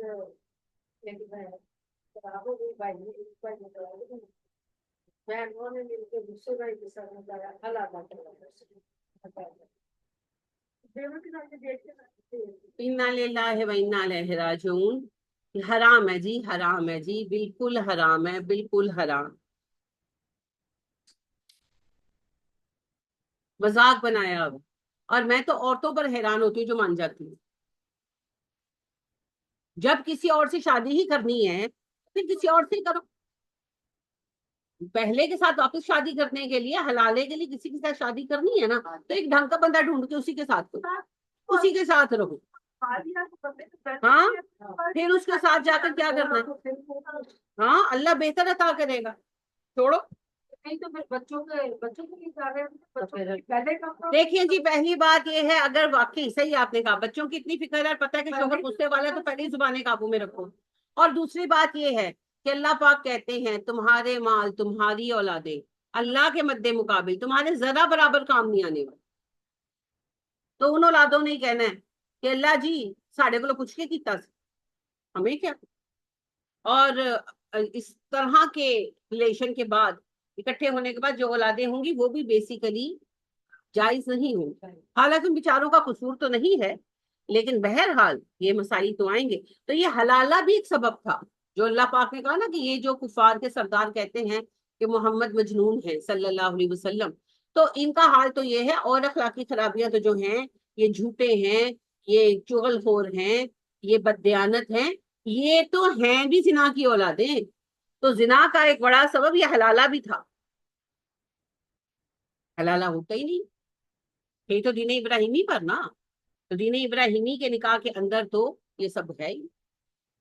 حلالت نام بھی دینا وہی جو بتایا آپ نے کہ وہ 2 سال رہے 4 آٹومیٹکلی وہ واپس آئے. وہ تو اللہ کی تقدیر ہے نا. اور وہ کتنوں کی ہوگی، کتنوں کی ہوگی، وہ کوئی لاکھوں کروڑوں میں ایک کوئی ہوگا تو ہوگا. حلالہ کا لفظ اسی سے بنایا ہے، حلال سے حلالہ کا لفظ ہوتا ہے. تحلو حلال نہیں. اچھا یہ ان کی اتنی بھی عقل نہیں ہے، نام رکھنے میں عرب بہترین تھے. یہ حلالہ کی ٹائم عربوں میں چلتی، کیونکہ نبی صلی اللہ علیہ وسلم نے کہا، یہ جو بھی میں نے آپ کو حدیث سنائی کہ حلالہ کرنے والے جو ہیں وہ کرائے کے سانڈ ہیں. اور پھر آپ نے نکاح حلالہ کو حرام بھی قرار دیا. تو حلالہ کی ٹرم ان میں چلتی تھی نا، نکاح ابراہیمی میں.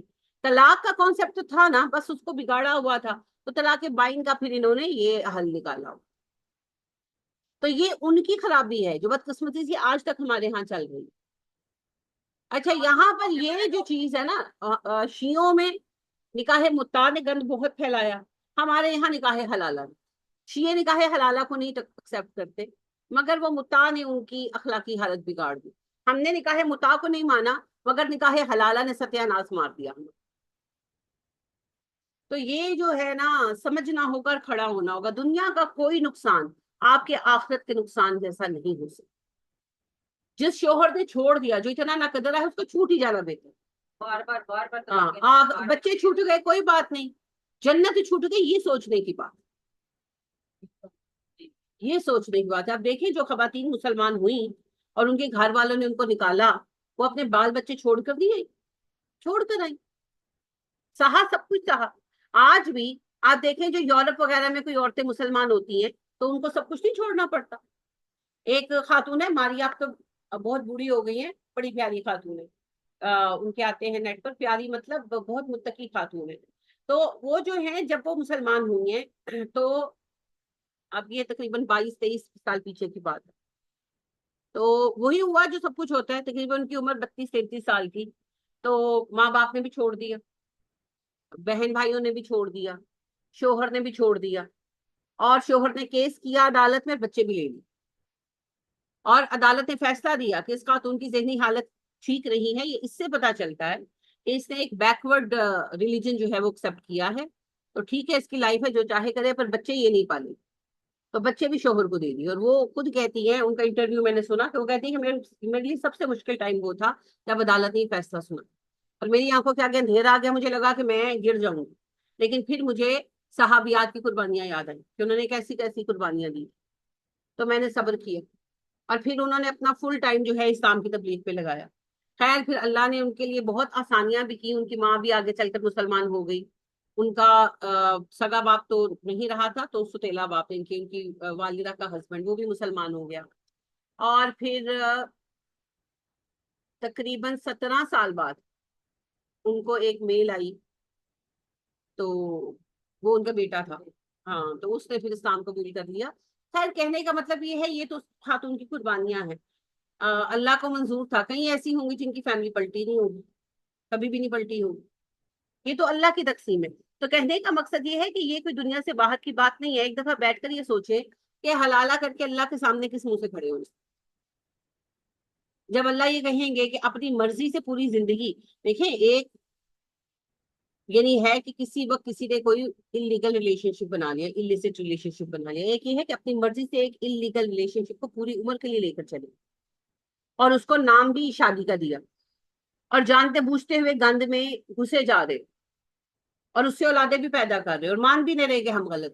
تو اللہ کے سامنے کس منہ سے کھڑے ہو؟ دھوکا بھی آ گیا نا, دھوکا بھی آ گیا. لوگوں کو دھوکا دے رہے ہیں نا, لوگوں کو دھوکا دے رہے ہیں, اللہ کو دھوکا دے رہے ہیں, خود کو دھوکا دے رہے ہیں, اسلام کو بدنام کر رہے ہیں. اور اس کا سب سے بڑا عذاب تو پھر انہی مولویوں کے سر پر ہے جو بیٹھ کر نکاح حلالہ کی حرمت کے دلیلیں دیتے. نبی اکرم صلی اللہ علیہ وسلم کی بات سے آگے کوئی بات نہیں ہے. جی حنفی فقہ تو فلانا فقہ تو امکانہ فقہ, بھیا نبی صلی اللہ علیہ وسلم نے کہا نکاح حلالہ حرام ہے, فاسد ہے تو فاسد ہے. پھر کتنی ہی دلیلیں لے آؤ, ان کی کوئی حیثیت نہیں ہے, ہی نہیں حیثیت, تو نکاح حلالہ نہیں ہو. لہٰذا یہ حلالہ کا پورا کانسیپٹ ہی باطل. جو اللہ کا کانسیپٹ ہے وہ تو ہے ہی. اور اول تو خیر کوئی مرد میں نے آج تک نہیں دیکھا اتنا مجنون ہو کہ وہ بیٹھ جائے بیوی کے پیچھے. وہ طلاق دیں گے تو اگلے دن شادی کر لیں گے. لیکن اگر کسی کو اتنی محبت ہے تو پھر اب بھگتے, پھر اب کاٹے, پھر اب بیٹھے اللہ سے دعا مانگے اگلے کے مرنے کی یا طلاق دینے. پھر اللہ کی مرضی, اللہ قبول کرے نہ کرے. ویسے ایسی کوئی اگزامپل ہے نہیں. ہاں لیکن اگر کوئی ہے اتنا ہی عاشق بیوی کا تو اب پھر بیٹھے, اب پھر بھگتے. سزا دی ہے اللہ کہ تمہیں اختیار دیا تھا, اس اختیار کا مس یوز کیا, بھگتو, یہ سزا ہے تمہاری. مرد کو اختیار دیا نا, اور اختیار کو پوری آپشنز کے ساتھ دیا, تو آپشنل یوز کرو نا اس کا. طلاق رجعی پہ رہو, کیوں جمپنگ کرتے ہو طلاق بائن میں؟ تو یہ اصل میں اللہ نے سزا اس لیے رکھی تھی کہ مرد جو ہیں وہ طلاق بائن کا رستہ اختیار نہ کرے پہلے قدم پر. کیونکہ ایسا تھوڑی ہے ایک طلاق آپ کو ایسی ملی ہے کہ پہلے ایک طلاق رجعی دی, پھر دوسری طلاق رجعی دی, یعنی اس کے بعد رجوع کیا, صلح کیا, اور پھر تیسری بار طلاق بائن دی. ایسا نہیں ہوتا, ایک دفعہ میں طلاق بائن کرتے, ایک مہینے ایک طلاق, دوسرے مہینے دوسری طلاق, تیسرے مہینے تیسری طلاق. اللہ نے یہ سزا اس لیے رکھی ہے کہ مرد حضرات اپنے اختیار کو سوچ کر سمجھ کر استعمال کریں, اور ایک مومن کی طرح صرف رجعی طلاق کریں. رجعی طلاق کے پاس آپشن ہی آپشن, رجوع کرنا چاہو رجوع کر لو, نہیں کیا تو نکاح کا رستہ بھی باقی. تو طلاق رجعی میں رہو, جمپنگ کرو ہی نہیں طلاق بائن کے اندر. مگر مسئلہ یہ ہے چونکہ ہم نے طلاق کے قوانین ہی نہیں سمجھے تو ہم سیدھا جمپنگ کرتے ہیں طلاق بائن میں. اب جب طلاق بائن ہو جاتی ہے, بچے رلتے ہیں, بیوی تڑپتی ہے, خود بھی تڑپتے ہیں, اب سمجھ نہیں آتی, پھر بھاگتے ہیں حلالوں کی طرف, اور اپنے آپ کو, اپنی پوری فیملی کو جہنمی بنا, صرف ایک طلاق کا قانون نہ سمجھنے کی وجہ سے. اور یہ میں نہیں کہہ رہی کہ وہ جہنمی بن رہے, آپ کا رب کہہ رہے. دیکھیں آپ کا رب کہتا ہے وَتِلْكَ حُدُودُ اللَّهِ, یہ اللہ کی حدیں. کیا ہے اللہ کی حد؟ جب طلاق بائن ہو جائے گی تو پھر اکٹھے نہیں ہو سکتے, اور نکاح حلالہ تو ہونا نہیں ہے. ہاں نیچرلی کسی کی طلاق ہو جائے عورت کی, یا اس کا شوہر مر جائے دوسرا, تو وہ واپس پہلے شوہر سے چاہے تو شادی کر لے, لیکن نیچرلی اس مقصد سے نکاح نہیں ہو سکتا. ٹمپریری میرج اٹ سیلف حرام ہے, اور حلالے کے لیے جو نکاح کیا گیا وہ دو ریزن سے حرام ہے, ایک تو ٹمپریری میرج ہونے کی وجہ سے, اور دوسرا حلالہ کا نکاح ہونے کی وجہ سے. اور نبی صلی اللہ علیہ وسلم نے کہا کہ نکاح حلالہ فاسد ہے. آپ دنیا ادھر کی ادھر کر لیں وہ فاسد ہی رہے گا, وہ منعقد ہی نہیں ہوا. تو سب بیس حرام قاضی پر. تو اللہ کہتے ہیں یہ میری حدیں ہیں.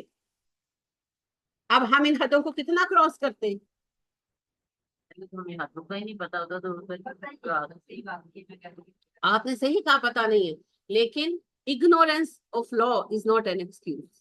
اگر لال بتی دیکھ کر آپ گاڑی نہ روکے اور آپ کو کانسٹیبل آ کر فائن کرے, اور آپ نے کہ وہ اچھا لال بتی پہ رکنا تھا, مجھے تو پتا ہی نہیں ہے, فائن تو کرے گا ہی, وہ آپ کا لائسنس بھی کینسل کرے گا. سڑک پہ گاڑی لانے سے پہلے تمہیں پتا ہونا چاہیے تھا کہ ٹریفک رولز کیا ہیں. تے وہ ویاد سڑک اعلان تو پہلے قانون بھی سکھا دیو بچیاں نے. اور کوئی 4 سال کا ڈپلوما نہیں ہے, ایک ہفتے میں سیکھ سکتے, ایک ہفتے میں سکھائیں ان کو بٹھا کے. یہ ٹیچر ہم پڑھ رہے ہیں یہ سارے طلاق کے معاملات کے بچوں کے ساتھ ڈسکس کر رہے تھے کیا بیٹھے سارے لوگ آپ پہلے بچوں کو آپ کو پہلے بیسک چیزیں طلاق کی پہلے بتانا شروع کر ہاں جی، دیکھیے طلاق بیسک ہے، انہیں کہ طلاق اور نکاح دونوں ہی سکھائیں گے آپ. تو بڑے حیران ہوئے لو آنٹی یہ کون سی باتیں کر رہی ہیں آپ کو یہ کیسے ہو سکتا ہے یہ بڑی باتیں سننے میں آتی لیکن روزہ رکھنے سے پہلے آپ یہ کیوں پوچھتے ہیں کہ کن کن چیزوں سے روزہ فاسد ہوگا، کن کن چیزوں کے کرنے سے روزہ ٹوٹ جائے گا؟ روزہ توڑنا ہے؟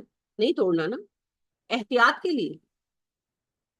جنگ میں جانے سے پہلے سکھایا جاتا ہے کہ پسپائی ریٹریٹ کیسے ہوگی، اگر پھنس جائیں تو کیسے پیچھے ہٹیں گے، تو اس لیے سکھاتے ہیں کہ فوجی بھاگ جائے میدان جنگ سے نہیں. لیکن ہمیں اصول تو سیکھنا ہے نا.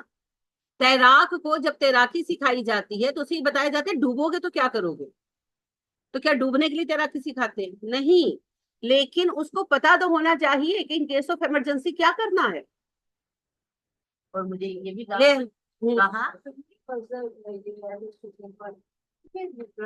کسی بھی بعض اوقات ہو جاتی ہے تو پھر وہابیوں کے ایسے فتوے دینے چاہتے ہیں.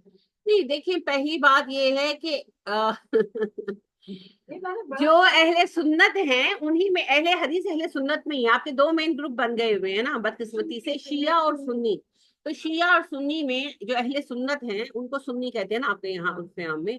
تو اہل سنت میں حنفی، شافعی، مالکی، حنبلی، اہل حدیث، سلفی سب آتے ہیں. تو وہابی تو کوئی ہے ہی نہیں، وہابی تو کوئی سیکٹ ہی نہیں ہے. جو پسند نہیں آتا اس کو وہابی کہہ دیتے ہیں، جو قبروں پہ نہیں جاتا وہ ہاں وہ ہمارا حکارت کا نام ہے، ہمیں حکارت سے کہتے ہیں. ہاں، جس کی بات پسند نہیں آتی وہ وہابی ہے. تو وہ تو ہمارا نفرت کا نام ہے، وہابی کوئی سیکٹ نہیں ہے بیسیکلی. تو اہل حدیث سلفی یہ سارے جو ہیں یہ اہل سنت گروپس ہیں، اسکول آف تھاٹس ہیں. تو اس میں ہاں اہل جو حنفی ہیں وہ تھوڑا ڈفرینٹ کرتے ہیں.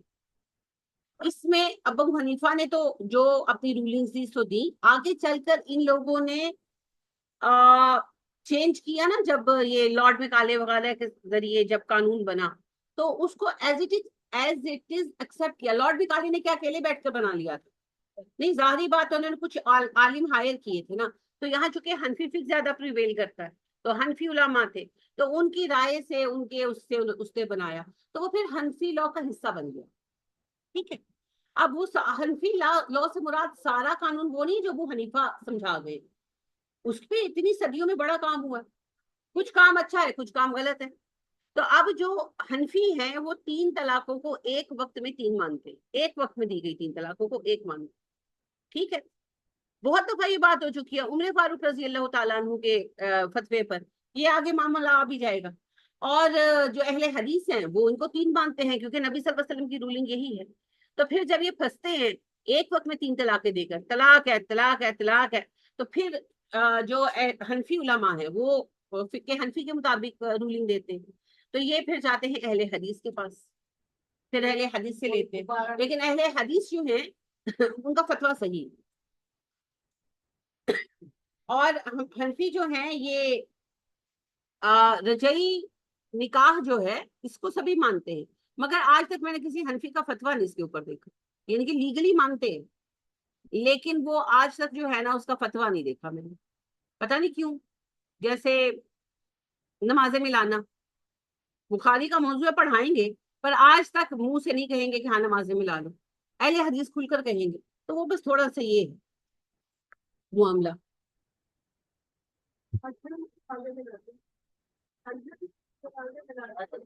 جی جی، اور حج میں تو لازمن ملائی جائے گی. لیکن یہ وہاں بھی لڑتے ہیں.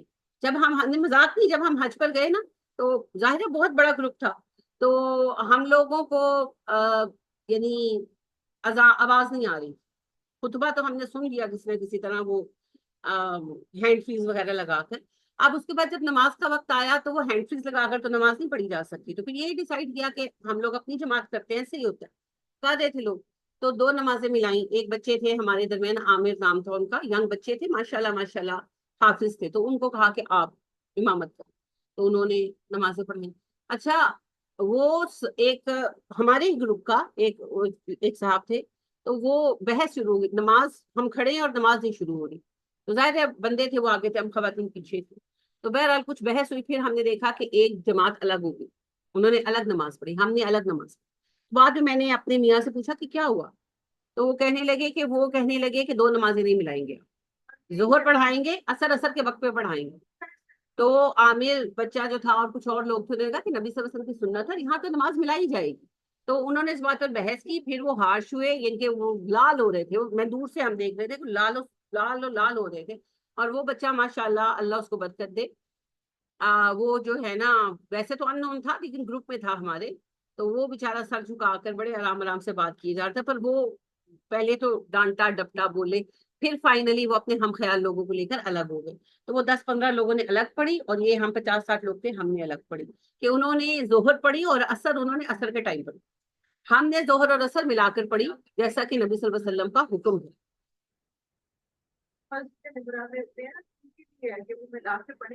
ہم تو ادھر ہم اپنی نماز پڑھیں گے.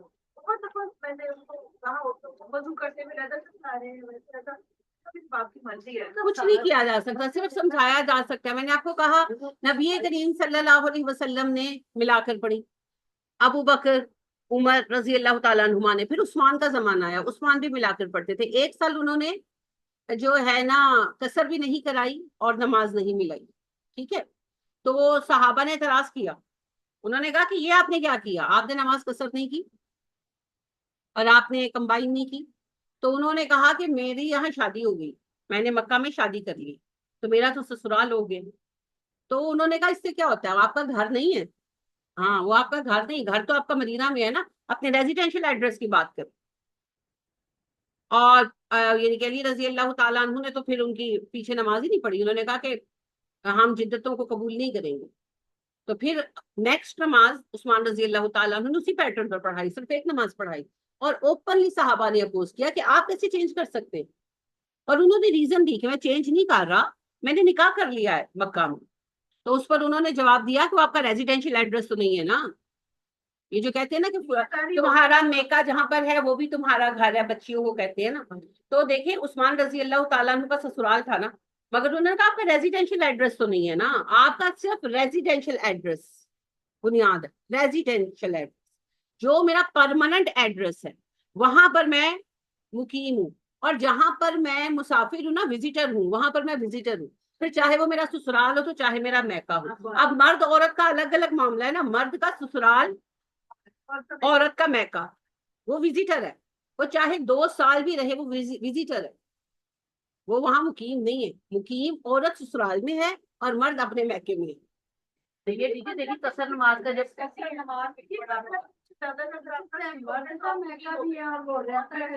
دیکھیں جی, یہ جو ہے نا فقہ حنفی کا ایک فتویٰ ہے, بالکل ہے, لیکن مسئلہ یہ ہے کہ احادیث سیکنڈ نہیں کرتی نا. ابو حنیفہ رحمہ اللہ نے خود کہا تھا کہ میرے فتوے کے اگینسٹ حدیث پاؤ نا تو حدیث پر عمل کرنا, فتوے کو چھوڑ دینا.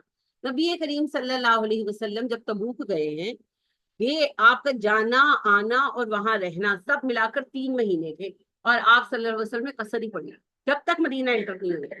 اور جب صحابہ کے دور میں, عمر کے زمانے میں, روم کی محاذ پر تھے صحابہ, تو وہ آئے تو انہوں نے ابن مسعود سے سوال پوچھا اور پھر ابن عمر سے بھی پوچھا, دونوں کی رولنگ ہے کہ انہوں نے کہا کہ ہم وہاں لوگ ہیں اور ہم میں سے کہیں جو 2 سال سے وہاں پر ہیں, تو ہم وہاں قصر نماز پڑھتے ہیں, تو کیا ہم قصر پڑھیں یا اب ہم وہیں پر ہیں تو ہم پوری پڑھیں. تو ابن عمر نے کہا تم 10 سال بھی وہاں رہو گے تو تم قصر ہی پڑھو گے. اور ابن مسعود نے کہا تا حیات بھی اگر تم وہیں پر یعنی کہ مر جاتے ہو اور تمہارا یعنی کہ تم وہاں پر, فوج ہے نا, فوج نے ایک دن تو واپس آنا ہے, گھر تو نہیں بنا لیا, تم وہاں رہائشی نہیں بنے تو تم وہاں قصر ہی پڑھو. ہاں جی.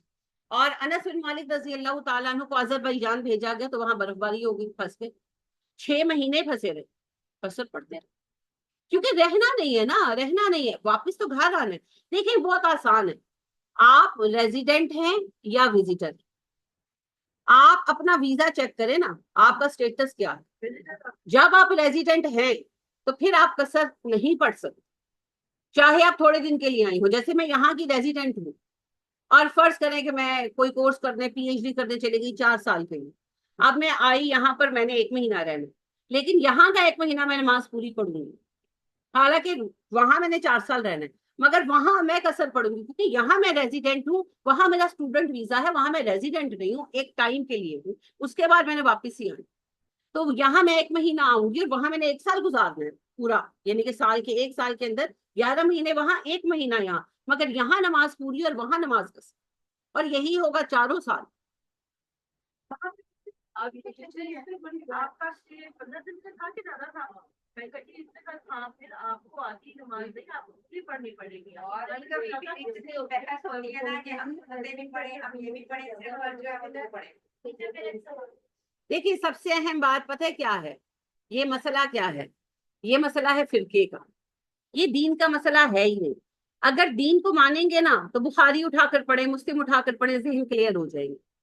میں نے اتنا اسٹڈی کیا اس کو نا قصر نماز کو کہ میرا دماغ نا قصر سے قاصر ہو گیا کہ یہ اصل کانسیپٹ کیا ہے. سب کچھ نہ کچھ کہتے ہیں مگر جو کہتے ہیں کسی ایک کا دوسرے سے میچ نہیں کرتا. لیکن جب میں نے حدیث پڑھی تو پھر مجھے پتا چلا یہ تو مایا جال ہے, یہ تو لفظوں کا کھیل ہے بچہ. یہ سارا جو ہے علم کلام ہے, علم دین وہ تو حدیث میں ہے, یہ سارے تو لفظوں کے کھیل رہے ہیں.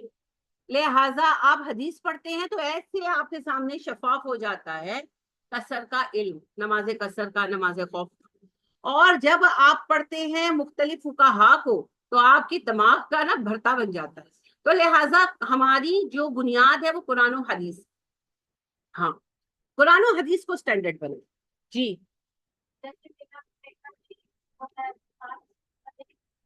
آپ جہاں کی ریزیڈنٹ ہے وہاں نماز پڑھیں, آپ یہاں کی ریزیڈنٹ ہو گئی ہے نا. ہاں میرا پرسنل ریزیڈینشل ایڈریس میٹر کرتا ہے, میرا سسرال نہیں کرتا. اب جب آپ یہاں کی رہائشی ہوگی پرماننٹلی, اب آپ جب وہاں جائیں گی وہاں قصد کریں گی ڈیفینیٹلی. دیکھیں جی جہاں چاہے گاؤں ہو, نبی صلی اللہ علیہ وسلم کا آبائی شہر کون سا تھا, اور آپ صلی اللہ علیہ وسلم کہاں سیٹل ہو گئے تھے, تو آپ کہاں قصر پڑھتے تھے, مکہ میں کہ مدینہ میں؟ مکہ میں. آپ 3 دفعہ مکہ آئے ہیں, ایک دفعہ وہ عمرہ قضا کے لیے, عمرہ قضا کون سا ہے حفصہ؟ جو آئے تھے کرنے کے لیے تو نہیں, انہوں نے عمرہ کرنے پھر اگلے سال ہے, شاباش. حدیبیہ کا عمرہ جو کرنے آئے نہیں کرنے لیا نا تو وہ قضا ہو گیا, تو اس کی قضا اگلے سال آ کر ادا کی, شاباش احسن کی. تو عمرہ قضا کے لیے آئے تھے, پھر فتح مکہ کے لیے آئے تھے, پھر حج کے لیے آئے. تینوں موقعوں پر آپ صلی اللہ علیہ وسلم نے قصر نماز پڑھی. حالانکہ حج کے موقع پر 21 دن کا قیام کیا, 15 دن کا مسئلہ بھی ہوتے ہیں جانا, 21 دن کا قیام کیا مگر قصر پڑی. فتح مکہ کے موقع پر 19 دن قیام کیا تھا, قصر پڑی. اور پہلے کہتی ہے ہم کو 40 دن کے جائے, ہم کو نماز پڑھنے. جب تک حنفی شافی اہل حدیث کی بحث سے نہیں ابھریں گے نا یہ مسئلے ختم نہیں ہوں گے. دلیل دے دیں, کوئی مانے نہ مانے, ہمارا کام ہے بلاغ, منوانا ہمارا کام نہیں. تو دیکھیں جی یہ اللہ کی حدیں ہیں. کیا ہے اللہ کی حدیں؟ طلاق کے قوانین. تو حلالہ حرام ہے. نبی صلی اللہ علیہ وسلم نے فرمایا 3 نکاح فاسد ہیں, نکاح شغار, نکاح مطاع, نکاح حلالہ. شیعہ نکاح مطاع کرتے تو کافر گندے, اور ہم نکاح حلالہ کر کے پاک و صاف اور مومن, ایسے نہیں ہوں. ہاں ہم دلہے دلہن. تو بات یہ ہے, پہلی بات ویسے یہ کہ اس سے کفر نہیں لازم آتا, یہ فسق ہے. باقی اللہ کی حد ہے, جو توڑیں گے وہ نتیجہ پائیں گے. یہ بھی ہے, یہ بھی ہے. اور ایک معذرت کے ساتھ, لیکن میں پوری ذمہ داری سے یہ بات کہہ رہی ہوں کہ اولادوں کی نافرمانی کی ایک بڑی وجہ یہ بھی ہے. بہت سارے ایسے نکاح ہیں جو چوری چھپے حلالے کر کے کنٹینیو کیے گئے ہیں, تو جو رشتہ ہی پاک و طاہر نہیں رہا تو اس سے جو اولادیں ہوں گی وہ بھی نالائق ہوں گی. اس کی سب سے بڑی مثال نا تاریخ میں آپ دیکھیں جہانگیر ہے. جہانگیر انتہائی شدید شرابی تھا, انتہائی شدید نکما تھا. حالانکہ اکبر کو آپ دیکھیں انتہائی انٹیلیجنٹ بندہ تھا. چھوٹی سی مغل امپائر تھی, اتنی سی منی سی, اس کو اتنی بڑی ریاست بنا دیا تھا اکبر نے. کام کیا تھا اس, مگر اس نے ایک ہندو عورت سے شادی کی, ٹھیک ہے, اچھا اس نے نکاح بھی پڑھایا سیانے آدمی نے, اور اس سے پھیرے بھی لیے, لیکن نہ ہندو کوڈ کے مطابق شادی ہوئی اور نہ مسلم کوڈ کے مطابق شادی ہوئی.